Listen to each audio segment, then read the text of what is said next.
Yes, it's another chef, but you're gonna like this. You're going to really love these guys, and one can never be sure if characters play a bigger role than the food, although you'll learn that they're deadly serious about their grub. You're gonna notice that in the dishes you're about to have. We like to incorporate some weird if you want to call it that, ways to look at fruit or different flavor profiles, which sometimes people are not used to. That's thanks to this man who's great at cooking salads and making weird combinations. That's what makes the team work, you know? He's the artist, he's a crazy one, and I'm more into being OCD and trying to control everything, which I cannot. But that's how we get along, that's how the restaurant has worked. Luckily, we were voted number 40 and 50 best LATAM within less than a year of opening. We still don't know how we managed that. And well, that's us. That's what we do. Hopefully you'll enjoy your lunch. I'm not sure if this guy would like to add anything else. Not really. And well, welcome. Thank you. And it's all they pretty well much live for, rather than be businessmen. Or, of course, the all-too-frequent McDonald's after work. It's another in the series of renowned chefs making an appearance at the Capital Club in Bahrain. Once again, this time they are from South America, one Argentinian, the other Mexican. But they own and both work together in Bogota, in Colombia, at restaurant Villanos on Bermudas, which ranks high in the top 50 best restaurants in South America. As part of the Capital Club's community program, whereby they introduce wannabe Bahraini chefs to these world-class professionals, often giving these students a once-in-a-lifetime opportunity to meet and learn from the masters. Seen here, the lunch being hosted by General Manager Sumit Jahingan, as the media sat down to sample this somewhat very far from South American cuisine. BIHR, or Bahrain Institute for Hospitality and Retail, is a body that facilitates the students, and when possible, work close with the Capital Club, which acts as a small but very worthy cog in the wheel that furthers the students' culinary education. So let's try and get a word out of Chef Nicolás López, as Chef Sergio Meza modestly takes proceedings. Believe it or not, in Spanish, this guy speaks 10 times more than I do. Yeah, that happened. So let's find out more about the Villanos on Bermudas menu. What menu? Again, these two character chefs are so inadvertently part of the menu. So one must ask, what is the essence of their product? The essence of our product, in the end, well, it has to be deliciousness at some point. Because no matter if you cook with the greatest technique or if it's just your grandma making some stew, it needs to be tasty. What we do is we like to change things up. In Colombia, people do not go out and eat for the sake of experiencing something new. They just go out for comfort food. They will go to the same restaurant for 30 years and just have one dish and never order anything different. What we do is we change things all the time, every time. So sometimes a table that's next to each other, they can have a different menu. It all depends on the product that we get, because it's all organic wherever we can find it. So those farmers, they don't have that much production as a regular farmer would, because organic is quite a pain in the neck to get it right. So they will come up with us and say, okay, we have 10 kilos of beets, 5 kilos of carrots, and 3 kilos of celery. So we'll take that and we'll plan the menu accordingly. Instead of saying, oh, I'm thinking of this, then you get me that no matter what. Sometimes it's sheer luck. Sometimes it's just for the sake of trying to do something different. But for example, Nico always goes for bitterness. So, and most people don't like bitter. But you try to think, how do I balance out bitter? Okay, maybe people tend to think it's with sweet, but it's actually with salt. But salt, then you have to balance it out with acidity, and acidity with sweet. So the four things actually do end up making sense. It doesn't matter if it's the something you would call a normal or a common component in a dish, because sometimes adding berries to scallops can make sense at some point if it adds the correct sweetness or acidity to it, because the rest of things complement it. It's like flavor bouncing. What goes well with this? What goes well with that? Therefore, the third thing can go well with the first one, and you can remove the second one, which would be the common link between them, but in the end it does make sense. So you need to look at it from a really bigger picture. You need to step away from the frame. Sometimes we know combinations will work. I mean, there's no point in tasting eggs with truffles, because that's going to be delicious. Or beef with the jus and butter, that's always going to be delicious. But for example, the scallops and the coconut, we've tried it. Sometimes we screwed up that several times while making it in Bogota.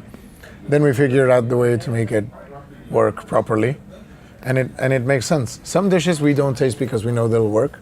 Some other, when we taste them, we can like scrap that, and we start over again. Yes, and sometimes they're based on classical dishes as well. I mean, I think today you had a dish that was asparagus with sauce hollandaise, salted salmon roe, and pear. If you analyze it, that's as French as it goes. Ingredients, we only use things that are available in Colombia, not imported. So if we find a guy that grows kale, we will use kale, but if not, we're not going to bring it out from the US or Canada or something like that. And we like using fruit, as Nico said. We always try to keep fruit in our menu because Colombia has such insane fruits, such amazing fruits going on. Sometimes you can mix it with savory. People use them for juice and dessert, or breakfast even, not even dessert. And we implement it in salads. We mix it with fish. We mix it with beans, with pork, with any kind of thing we want, as long as it makes sense, because we can't just do things for the sake of being different, because that's not very tasty.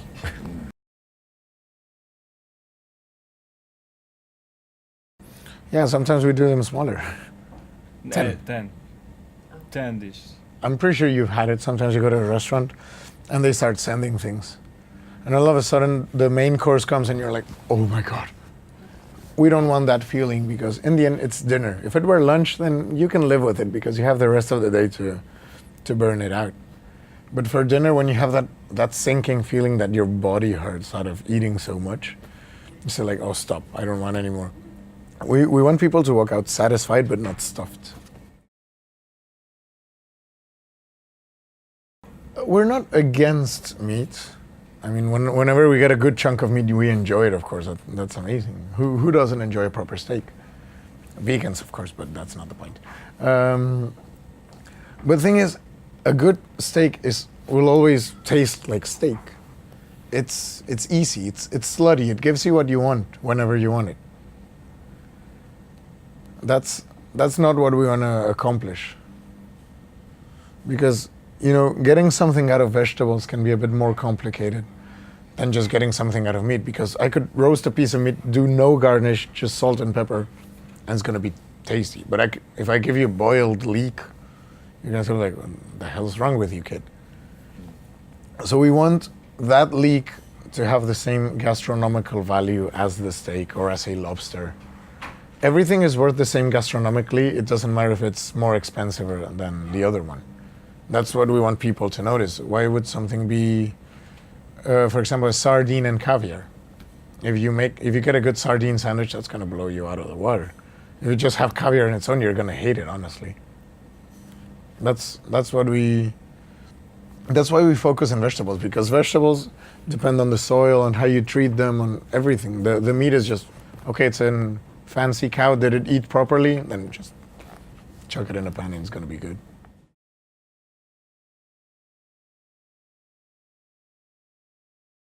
Yes, more often than not, because sometimes people go like, oh, I don't like this, and they literally push it away. But sometimes they won't even try it. You describe the dish and they will go like, which makes no sense, because you're in a restaurant like ours to try new stuff, so unexpected stuff. In the end, I'm not sure if it happens here, but it's happened in most Latin America, for example, that people need foreigners to acknowledge what's inside for them to like it. Like it happened to us in Chile. I used to work in a place called Borago.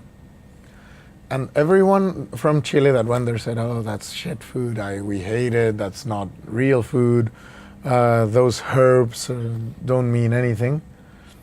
And then all the Spanish people, the Nordic people, the European guys in general, and Americans came in, they had dinner and they enjoyed it. All the journalists, and they told their Chilean peers, like, why are you looking outside when you have this in here? And then Chileans started saying, oh yes, we've always been proud of this restaurant, which is absolute baloney. So they're just expecting for someone outside to recognize it. And that sort of happened to us because all the chefs, all the journalists, everyone that came into Bogota for for the 50 best ceremony.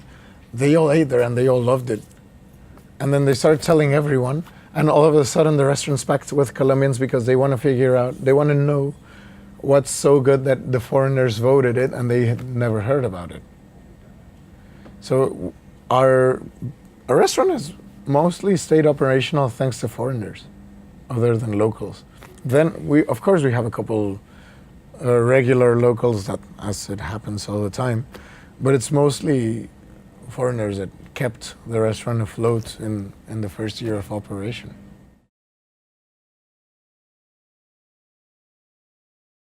It depends on where, because people think it's only meat, but I think he can attest to that better than I can.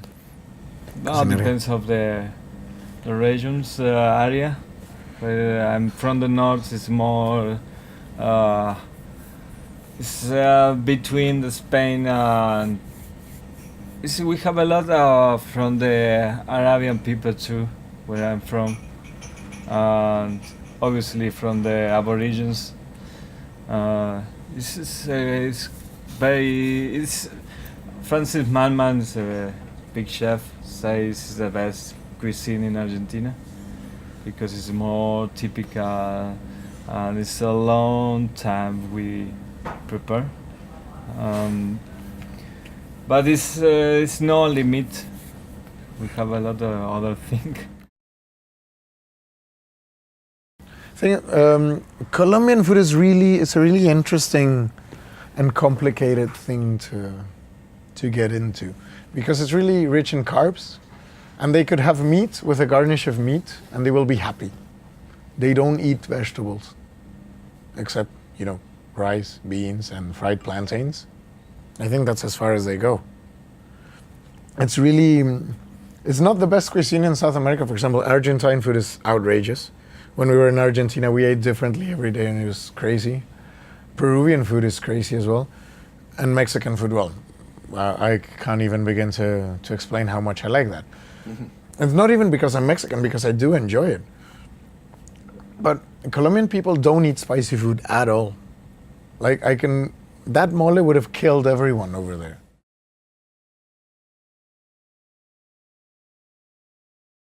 We don't have the logistics to manage a wine pairing yet because we have the same philosophy for wines as we do for food. We try to make small producers, organic wherever possible, and Colombia has this really silly import laws, which makes it super complicated for us to get good wine. You can all get the typical variety you get all over the world, and it's super bad, but it's expensive as well. So we sort of, I have no idea, we cut it down as much as possible. So we have a really short wine list, trying to keep it organic and small producers. So when guests come in, they go like, I want Marqués de Cáceres, for example. We don't have that. We don't have the big Chilean wines or the big French wines, because they don't go according to our philosophy. So we just decide not to have it. Even though it could be good for our revenue, we decide not to because it would be being unfaithful to our concept. And we can't offer a wine pairing because we don't have the necessary staff and the necessary space to have everything ready and make it a worthwhile experience. So we decide, instead of delivering a subpar experience, we just decide not to do it at all. I think, for example, I don't like red wine. I like white, rosé, and sparkling, but I've always had an issue with red wine because I'm really keen on textures. And when you drink it, it makes my mouth feel a little dry, and I can't stand that. It's really weird. No, but this guy does drink red wine. He likes it. Yes. He's more of a wine drinker than I am. I like beer and gin.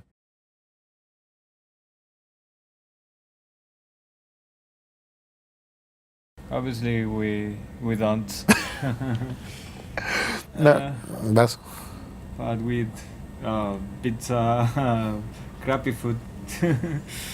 You would not believe that, but yes. Takeout is a big lifesaver. In Colombia, everything is takeout. Like literally, the store at the bottom of your apartment building, people will call them because they don't want to go downstairs, and they will bring your food up, or You can just go buy something at a convenience store and they will tell you, why did you come here? Why didn't you order it for takeout? It's a big culture over there, so you can get anything. I sometimes I buy crappy pizza. Sometimes I do go out for a taco or some pasta or something like that, but never something too over the top. Yeah, that's pretty much it. Because when you cook so much, it's not like in my free time I want to make emulsified parsley with frog's legs and partridge and escabeche. No, I literally will just scramble an egg or eat a piece of fruit.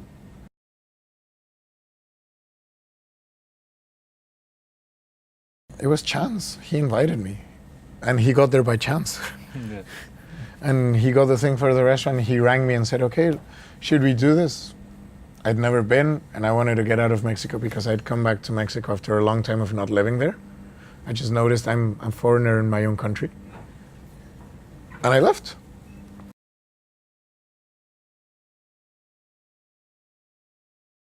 Something like that. Yeah, I mean, we see each other 5 days. a week. more than we see anyone else. Yeah, it all started when I met Nico. His hair was like down to his shoulder, and mine was really short because I had a really serious job, so I had to be like all tidy, clean cut all the time. And then when he cut his hair, it turns out it looks like that. I never knew. And when I grew it, well, it's like this. It's always been like this. People tend to think we do things to our hair so it looks like that, and it actually is the entire opposite. I don't do anything to it. No, it actually came out as a sort of backfired, and as we said, okay, yeah, let's try and be against what everyone is doing at some point, just to sort of prove a point. But everyone in the end just wanted to go to the restaurant to see the curly-haired guys cooking. That did backfire on us. And Nico, you know, Argentines are famous for having a rather heavy, not heavy personality, but very straightforward. People sometimes say, oh, Nico is so rude, he's so angry at everyone. But that's just him. It's him. He's actually being nice, but he doesn't sugarcoat things. For example, in Colombia, people will never say no to anything. For example, hey, would you like to go to this party? And you just, no, sorry, I don't feel like going out. I'll stay home. Thank you very much for inviting me. You're so rude. Why? They will go like, oh, no, sorry, because I have a commitment that day, and I have my mother's birthday party, and my grandma's gonna die, and I'm gonna get sick that day as well, so sorry, no, I don't think I can make it. Or even they will say yes, and on the same day they will start canceling on you, inventing stupid shit. So when we say no to things, they're like, oh, you're so rude, you're so mean.